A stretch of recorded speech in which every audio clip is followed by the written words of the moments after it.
બનાસકાંઠા જિલ્લાના પાલનપુર દાતા અને અંબાજીના આદિવાસી સમાજના લોકો દ્વારા આજે જાતિના દાખલામાં પડતી સમસ્યાઓ સામે અવાજ ઉઠાવ્યો છે। પાલનપુરના રામપુરા 4 રસ્તાથી કલેક્ટર કચેરી સુધી રેલી યોજવામાં આવી હતી। રેલીમાં દાતા વિધાનસભાના ધારાસભ્ય કાંતિ ખરાડી પણ જોડાયા હતા અને સૂત્રોચ્ચાર સાથે આદિવાસી સમાજના હક માટે સમર્થન જાહેર કર્યું હતું। આદિવાસી સમાજના પ્રતિનિધિઓએ કલેક્ટરને આવેદનપત્ર આપીને 1950ના પુરાવાના આધારે જાતિના દાખલા આપવાની શરત રદ કરવાની માંગ કરી હતી।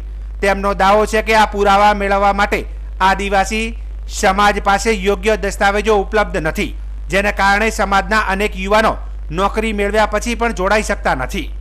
આંદોલનકારીઓએ જણાવ્યું કે વર્ષોથી આ મુદ્દે તંત્રને રજૂઆતો કરવામાં આવી છે, છતાં કોઈ ઉકેલ આવ્યો નથી। આજની રેલીમાં 700થી વધુ આદિવાસી નાગરિકોએ ભાગ લીધો હતો અને કલેક્ટર કચેરી ખાતે ધરણા કરી નારાબાજી પણ કરી હતી। ધારાસભ્ય કાંતિ ખરાડીએ ચીમકી ઉચ્ચારી છે કે જો 9 ઓગસ્ટ વિશ્વ આદિવાસી દિવસ પહેલા તંત્ર દ્વારા યોગ્ય ઉકેલ આપવામાં નહીં આવે તો બનાસકાંઠા જિલ્લામાં આ દિવસની ઉજવણી થવા નહીં દેવામાં આવે। સાહેબ, જે આદિજાતિના દાખલાઓ માટે મુશ્કેલીઓ પડે છે, 1949ના પુરાવા માંગાય છે, જેને આજે રેલી યોજી છે, રજૂઆત કરી છે, શું જવાબ? આજે સમગ્ર બનાસકાંઠા જિલ્લાના જે છૂટાછવાયા અને છેવાડા ગામડામાંથી રહેતો જે આદિવાસી છે એ આદિવાસીને એટલા હદે મુશ્કેલી હતી। 4 થી 6 મહિનાથી દાખલાઓ દરેકે અમીરગઢ હોય કે દોતા હોય કે થરાદ હોય કે પાલનપુર હોય કે દિયોદર કે ધોનેરા હોય, જે આદિવાસીઓના આદિજાતિના જે દાખલાઓ છે સરકારે બંધ કરવામાં આવ્યા। જે તે મામલતદાર કચેરીની અંદર થોકડાઓને થોકડા પડ્યા છે, પણ ચિંતાનો વિષય એ હતો કે આખા ગુજરાતની અંદર કોઈ જગ્યા 1950ના પુરાવા માંગવામાં નહોતા આવતા અને બનાસકાંઠા જિલ્લાના સૌથી વધારે દોતા, અમીરગઢ અને થરાદ અને ધોનેરામાં જે આદિવાસીઓ વસે છે એમના ઉપર સરકાર જાણી જોઈને કિન્નાખોરી કરીને દાખલાઓ બદલે 1950ના જે પુરાવા માંગવામાં આવે છે એ મારી દ્રષ્ટિએ સંપૂર્ણ ખોટા છે। જાતિ આધારિત સર્વે 1948માં થયું તો એના પછી એક પણ પુરાવો માંગવામાં ના આવે અને જે રીતે સરકાર એમને કાયમી માટે જે આદિજાતિના દાખલા હાલતા હતા તે આપવા પડે, પણ એ કિન્નાખોરી રાખીને દોતા અમીરગઢની અંદર વધારે આદિવાસી દીકરા દીકરીઓને હેરાન કરવામાં આવ્યા છે। એના આધારે આજે દોતા અમીરગઢ સંપૂર્ણ બનાસકાંઠાના આદિવાસીઓ અહીં એકઠા થયા છીએ।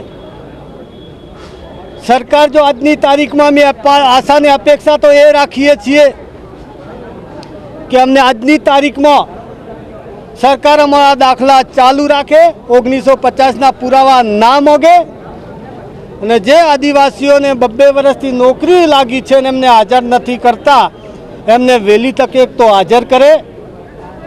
ઘણા એટલા દીકરા દીકરીઓને દાખલાઓ રદ કરવામાં આવ્યા છે અને એના ઉપરથી એ લોકોને પોલીસ કેસ કરવાની જે ચર્ચા કરી રહ્યા છે એ પણ બંધ કરે। જો આટલું બધું જો સરકાર બંધ નહીં કરે તો અમે આજે તો 4 તારીખ છે, પણ આવતી 9મી તારીખના દિવસે જે સરકાર કાયમી જે આદિવાસીઓના નામે જે વાહવા કરી રહ્યું છે, વિશ્વ આદિવાસી દિવસની જે ઉજવણી કરીને વાહવા કરતી હોય એ અમે સરકારશ્રીને ઉજવણી નહીં કરવા દઈએ ને ઉજવણી કરવી હોય તો અમે જાતે આદિવાસી તરીકે ઉજવણી કરશું। અમે આશા એટલામાં રાખીએ છીએ કે 9મી ઓગસ્ટ ના આવે એના પહેલાં સંપૂર્ણ દાખલા જે રીતે ચાલુ હતા એ તે ચાલુ રાખે। એના લીધે દીકરા દીકરીઓ જે ભણતા હોય ને જે સરકાર જરૂર પડે તે દાખલા રજૂ કરવા પડતા હોય છે, એના લીધે હેરાન ના કરે।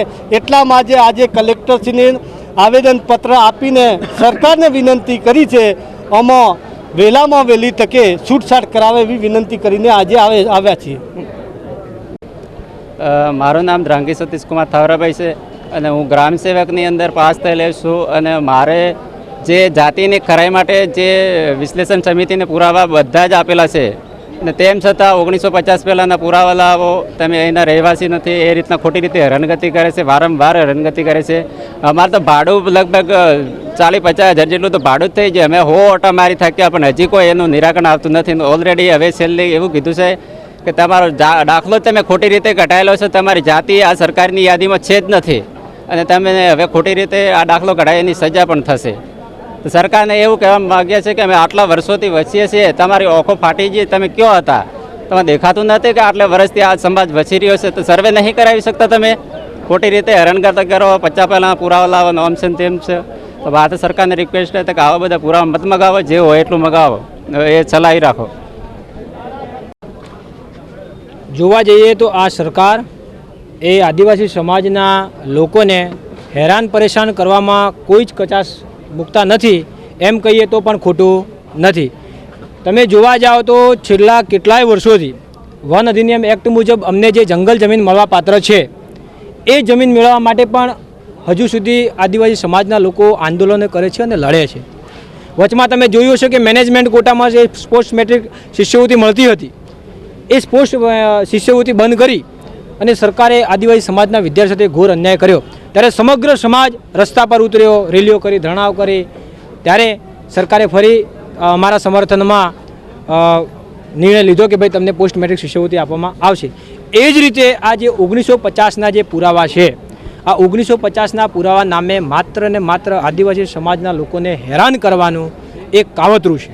તમે જોઈ શકો છો કે ભાઈને દાખલો કાઢવો છે આદિવાસી સમાજનો, તો એના તમામ ભાઈઓના જાતિના દાખલા, તમામ ભાઈઓના એલસી, તમામ ફઈઓના એલસી, તમામ ફઈઓના જાતિના દાખલા, દાદા પરદાદાના 1950 સુધીના તમામના જાતિના દાખલા, એલસી, અને જો કશું જ ન હોય તો અભણ છે તો અભણના દાખલા. માની લો કે આટલા એક બધા ડોક્યુમેન્ટથી કોઈ પણ એક ડોક્યુમેન્ટ નાની પણ ભૂલ હોય તો તમે આદિવાસી નથી અને તમને આદિવાસીના લાભ મળવાપાત્ર નથી. એ જ રીતે અત્યારે જે અમારા યુવાનો નોકરી લાગ્યા છે, પરસેવો પાડીને લાગ્યા છે, રાત દિવસ ઉજાગરા કરીને લાગ્યા છે, એમને પણ નાની મોટી કોઈ ડોક્યુમેન્ટમાં ભૂલ આવી, 1950 સુધીના પુરાવા માંગ્યા અને નાની મોટી કોઈ ભૂલ આવી તો તેમને નોકરી મળતી નથી. એટલે કહેવાનો મતલબ ગુજરાતની સ્થાપના 1960માં થઈ અને આપણા દેશને આઝાદી 1947માં મળી, તો 1950ના પહેલાં પુરાવા અમારી જોડે શા માટે માંગવાના? અને જ્યારે પણ કંઈ પણ વસ્તુ આપવાની થાય ત્યારે માત્ર એક જ સમાજને ટાર્ગેટ કરીને હેરાન પરેશાન કેમ કરવાના? અમને એવું લાગી રહ્યું છે કે આ સરકાર આદિવાસી સમાજનો યુવાન સાહેબ ન બને, આદિવાસી સમાજની દીકરી કોઈ કલેક્ટર ન બને, પણ એ માત્ર ને માત્ર ખેત મજૂર બની ખેતરમાં કામ કરે, ફેક્ટરીમાં કામ કરે, રોડ રસ્તા પર કામ કરે, ભાગ્ય તરીકે કામ કરે, કૂવા પર રહીને કામ કરે, એ માત્ર ને માત્ર સેવક બનીને જ કામ કરવું જોઈએ, સાહેબ બનવું જોઈએ નહીં. એ આ સરકારની મનસા હોય એવું અમને લાગી રહ્યું છે. જે પણ અમારી રજૂઆત છે આ બધા આગેવાનો શ્રી દ્વારા રજૂઆતો મૂકી છે. આવનારા સમયમાં એ જોવાનું રહેશે કે અમારી આ રજૂઆતને ધ્યાને લઈ અને યોગ્ય નિરાકરણ કરવામાં આવે છે કે કેમ. નહીં તો આવનારી 9મી ઓગસ્ટે અમારું આયોજન તો એવું પણ છે કે સમગ્ર બનાસકાંઠાના જેટલા પણ હાઈવે છે એ હાઈવે પર અમે ચક્કાજામ કરશું. જ્યાં સુધી અમને રિઝલ્ટ નહીં મળે ત્યાં સુધી મોદી જનતા સાથે અમે જાહેર આંદોલન કરીશું.